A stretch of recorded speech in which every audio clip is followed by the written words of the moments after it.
Hi everyone, hope everyone's having a good week. The topic for this week is motivating operations. Per usual, in the Cooper text, motivating operations is defined as an environmental variable that alters, so it increases or decreases the reinforcing or punishing effectiveness of some stimulus, object, or event, and it alters the current frequency of all behavior that has been reinforced or punished by that stimulus, object, or event. So truly, there's a lot of ways you can go about this, but a motivating operation can be defined as an environmental variable that has two effects. So one of them is a value altering effect, and the other one is a behavior altering effect. Value altering effect is defined as an increase in the reinforcing effectiveness of some stimulus, object, or event. Value altering effects consist of either being an establishing operation, which is the increase in reinforcing effectiveness of some stimulus, object, or event. Then there is the abolishing operation, which is a decrease in the reinforcing effectiveness. Still for the same, like for a stimulus, object, or event. The other effect that motivating operations have is a behavior altering effect, which is defined as either an increase in current frequency of behavior that has been reinforced by some stimulus, object, or event, called an evocative effect. So it evokes a certain behavior, or it is a decrease in current frequency of behavior that has been reinforced by some stimulus, object, or event, which is an abative effect.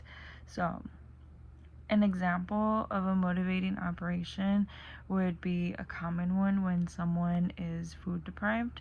So let's say you had a busy schedule of just like back to back tasks to complete, and it caused you to be food deprived. You didn't have time for a snack, you didn't have time for lunch. So being food deprived would be an establishing operation because it increases the effectiveness of food as a reinforcer. Food is like what's on your mind, and you're like, yes, this is what I want. And that would be the value altering effect.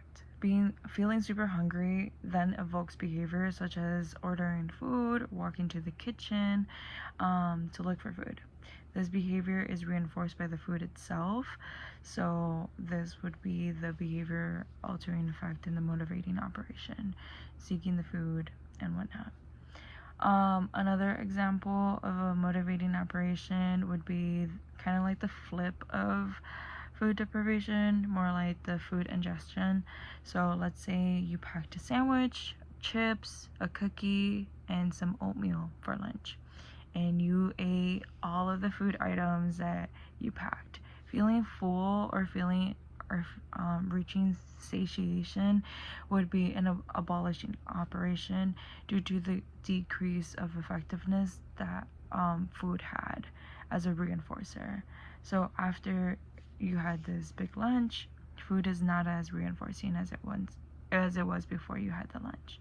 So since you are full, you would no longer seek out food, which would be the abative effect. So seeking out food has now decreased in frequency because you already had your lunch.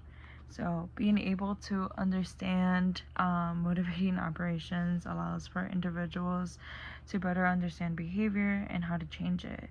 Sometimes we might bite our nose because we feel anxious, and it could be until your finger starts hurting that we stop or decrease the frequency of like biting or of nail biting.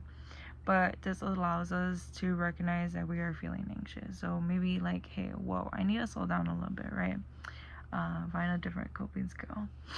It also helps better understand the individuals we work with, and it will help if like to teach some ways to communicate for these altering effects and in order to gain skills or even like reduce aversive behaviors.